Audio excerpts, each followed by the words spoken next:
अब हम देखने वाले हैं कॉमन बस सिस्टम फॉर 4 बीट्स रजिस्टर। ठीक है, ये वाले क्वेश्चन को आपको ध्यान देना है। ये कॉमन बस सिस्टम जो है वो हमारा यूनिट 2 में भी है, पर वो जो है वो ज़्यादा बीट्स के लिए, और अभी हम देख रहे हैं 4 बीट्स रजिस्टर के लिए। ओके, तो स्टार्ट करते हैं।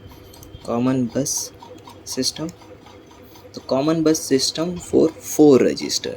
तो इसमें क्या होगा, जो भी हमारा डिजिटल कंप्यूटर है उसके अंदर बहुत सारे रजिस्टर होते हैं और उनके बीच में जो है पाथ प्रोवाइड किए जाते हैं from data transfer from one register to another register. ठीक है, the number of wires will be excessive if separate lines are used between each register and all other register in the system। ठीक है, यहाँ पे जो है हमारा circuit जो है वो कॉम्प्लिकेट हो जाएगा अगर एक से ज़्यादा रजिस्टर हुए तो, यानी उसमें जो है बीट्स जितने ज़्यादा हो गए उतने उसके बीच में वायर्स जो है उतने ज़्यादा हो जाएंगे। यहाँ पे देखो रजिस्टर ए और रजिस्टर बी है जिनके बीच में 4 बीट्स हैं, और यहाँ पे देखो हर एक के बीच में जो है एक एक वायर आ जाएगा। ओके, इतना तो ठीक है। अभी दूसरा एक और रजिस्टर आ गया, तो अब इसके भी हमें कनेक्शन करने पड़ेंगे। ये 3 जो है इसके साथ कनेक्ट होगा, 2 उसके साथ। ठीक है, तो इसके बीच में इस तरह से कनेक्शन होगा। अब ये जो है वो बी के साथ भी कनेक्ट होगा ना, क्योंकि ट्रांसफ़र इन दोनों के बीच में भी हो सकता है, तो ये इसके बीच में कनेक्ट होगा। और अगर मान लो कि यहाँ पे एक और रजिस्टर आ गया, रजिस्टर डी, उसके भी 4 बीट्स हो गए, तो यहाँ पे हमारा पूरा जो ये पाथ है वो पूरा कॉम्प्लिकेट हो जाएगा, पूरा सर्किट जो है वो कॉम्प्लिकेट हो जाएगा। तो इससे बचने के लिए हमें यूज़ करना होगा कॉमन बस system for 4 register. A more efficient scheme for transferring information between register in a multiple register configuration is a common बस सिस्टम। तो कॉमन बस सिस्टम क्या एक एफिशिएंट स्कीम है, किसके बीच में यूज़ होती है, मल्टीपल रजिस्टर के बीच में डेटा ट्रांसफ़र करने के लिए। Okay, a bus structure consists of a set of common lines, one for each beat of a register through which binary information is transferred once at a time। ठीक है, यहाँ पे हमें जो है कुछ बीट्स देनी पड़ेगी और वो बीट्स के अकॉर्डिंग जो है एक हमारा रजिस्टर जो है वो सिलेक्ट होगा। ये आगे हम डायग्राम में देखेंगे। One way of constructing a common बस सिस्टम इज़ विथ मल्टीप्लेक्सर। ये जो कॉमन बस सिस्टम है उसे हम मल्टीप्लेक्सर का यूज़ करके क्रिएट करेंगे। और मल्टीप्लेक्सर क्या होता है, सिंपल सी भाषा में कहूँ तो एक मल्टीप्लेक्सर है, मान लो कि 4x1, तो उसमें क्या होगा, 4 इनपुट हो गए और एक आउटपुट निकलेगा। ठीक है, तो ये होता है हमारा मल्टीप्लेक्सर, यानी मल्टीपल इनपुट है और सिंगल आउटपुट है। The multiplexer select the source register whose binary information is then placed on the bus। यहाँ पे क्या होगा, जो भी हमें बाइनरी इन्फॉर्मेशन दी गई होगी उसके अकॉर्डिंग मल्टीप्लेक्सर क्या करेगा, उसका सोर्स रजिस्टर है उसे वो सिलेक्ट करेगा। ओके, तो देखते हैं इसका डायग्राम। पहले तो हमें क्या देखना होगा, कॉमन बस सिस्टम फॉर 4 रजिस्टर, तो हमें पहले 4 रजिस्टर ड्रॉ कर देना है और उसके बाद हमें 4 मल्टीप्लेक्सर्स जो है वो ड्रॉ कर देना है। ओके, अब इनके बीच में हम कनेक्शन किस तरह से करेंगे वो देखना।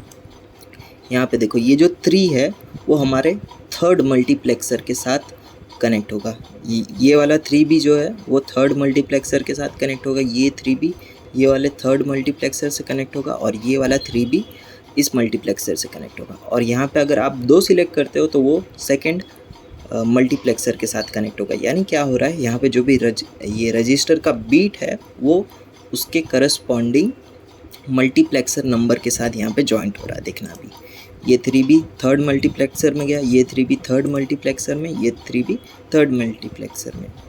अब ये जो 2 है वो जाएगा इसके अंदर, फिर ये वाला 1 जो है वो इसमें जाएगा क्योंकि ये 1th मल्टीप्लेक्सर है। ये 0 जो है वो 0th मल्टीप्लेक्सर में जाएगा।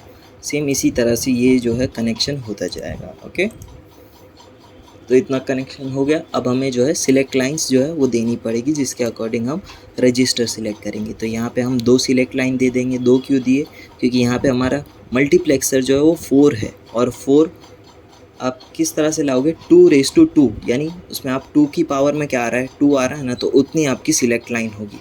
यहाँ पे 4 क्या होता है, 2:2 ना, तो यहाँ पे 2 कॉमन लाइन होगी हमारी, एक S0 और एक S1, और इसके थ्रू जो है पूरा हर एक मल्टीप्लेक्सर के अंदर इनपुट जाएगा।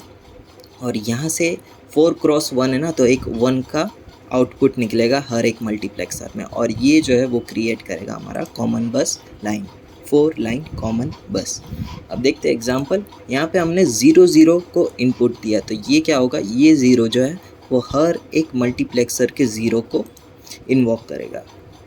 यहाँ पे इसने A0 को इन्वोक किया, फिर यहाँ पे A1 के ज़ीरो को इन्वोक किया, फिर यहाँ पे A2 के ज़ीरो को इन्वोक किया और यहाँ पे A3 के ज़ीरो को इन्वोक किया, यानी सिग्नल बीट दिया। ओके, अब क्या होगा, यहाँ से जो है हमारे ये A0 है वो आउटपुट के अंदर निकलेगी। यहाँ पे देखो A3 था ना, तो A3 यहाँ से निकलेगा और यहाँ से A2, यहाँ पे वो लाइन थी पर यहाँ पे कॉम्प्लेक्स ना हो जाए इसके लिए हमने ड्रॉ नहीं किए, तो यहाँ से A2 बाहर निकलेगा और यहाँ से A1 बाहर निकलेगा और यहाँ से A0 बाहर निकलेगा। तो यहाँ पे कौन सा रजिस्टर सिलेक्ट होगा, हमारा रजिस्टर A। जब आप 0 0 इनपुट दोगे तब आपका रजिस्टर A जो है वो सिलेक्ट होगा। और अगर आप 0 1 देते हो, 0 1 यानी बाइनरी में से आप उसे डेसिमल में कन्वर्ट करो, यानी 0 1 क्या होगा, हमारा 1 होगा। तो यहाँ पे जितने भी 1 वाले बीट्स है ये हर एक मल्टीप्लेक्सर के वो इन्वॉक हो गए और वो किसके साथ एसोसिएटेड है, B के साथ ना, फिर वो B रजिस्टर सिलेक्ट करेगा। और अगर आप 1 0 कर देते हो तो वो क्या होगा, उसको आप बाइनरी से डेसिमल में कन्वर्ट करो तो उसका आंसर आएगा आपका 2। तो ये हर एक मल्टीप्लेक्सर के 2 बीट को इन्वॉक करेगा, यानी 2 किसके साथ एसोसिएटेड है, C के साथ ना, तो यहाँ पे C रजिस्टर फिर आ जाएगा सिलेक्शन में।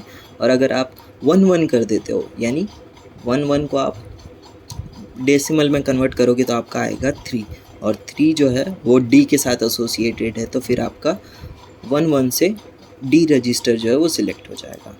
ओके, और यहाँ पे ये सब वही कहानी लिखी गई है जो अभी हमने देखी, वही सब चीज़ें लिखी गई है, देख लेना आप एक बार।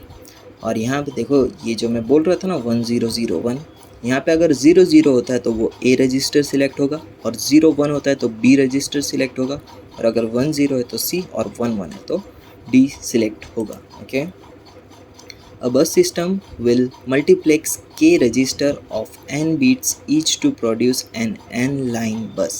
ठीक है, यहाँ पे जो है हमारे K रजिस्टर हो गए of n beats that produce n line common bus। यहाँ पे जितनी भी हमारी बीट्स होगी उतनी हमारी कॉमन लाइन बस जो है इंक्रीज हो जाएगी। यहाँ पे अगर हमारी 5 बीट्स होती है तो यहाँ पे हमारे 5 कॉमन बस के 5 रजिस्टर हो जाएंगे, और यहाँ पे हमारा रजिस्टर भी जो है वो 5 हो जाएगा और कॉमन बस जो है वो भी 5 हो जाएगा। The number of multiplexer needed to construct the bus is equals to n। और इसके अंदर मल्टीप्लेक्सर के भी नंबर जो है वो सेम ही हो गए, यानी अभी जो मैंने 5 कहा था ना वही हो गया। The size of multiplexer must be k cross 1, यानी ये जो हो जाएगा वो भी क्या होगा, हमारा 5 क्रॉस 1, यानी 5 इनपुट 1 आउटपुट, और multiplexes the K data line, और हमारी जो डेटा लाइन थी ना वो भी हो जाएगी 5। और यहाँ पे एग्जांपल के लिए हमें 8 रजिस्टर दिया गया, और 8 रजिस्टर से हमारी बीट्स जो है वो कितनी हो जाएगी, 16। ठीक है, ये आप कैलकुलेट करोगे तो 16 हो जाएगी, और यहाँ पे हमारे मल्टीप्लेक्सर जो है वो भी 16 हो जाएंगे। कि मल्टीप्लेक्सर 16 हो जाएगी, पर उसके अंदर मल्टीप्लेक्सर जो है हमारा 8 क्रॉस 1 यूज़ होगा, क्योंकि यहाँ पे हमारे 8 रजिस्टर है, इसके लिए 8 क्रॉस 1। और इसकी सिलेक्शन लाइन कितनी होगी, 8 कितने पावर में आएगा, 2�3 के ना, तो 3 हो गया हमारे सिलेक्शन लाइन, है ना। तो इस तरह से आप जो है ये एक एग्जाम्पल था वो लिख सकते हो। तो यहाँ तक रखते हैं।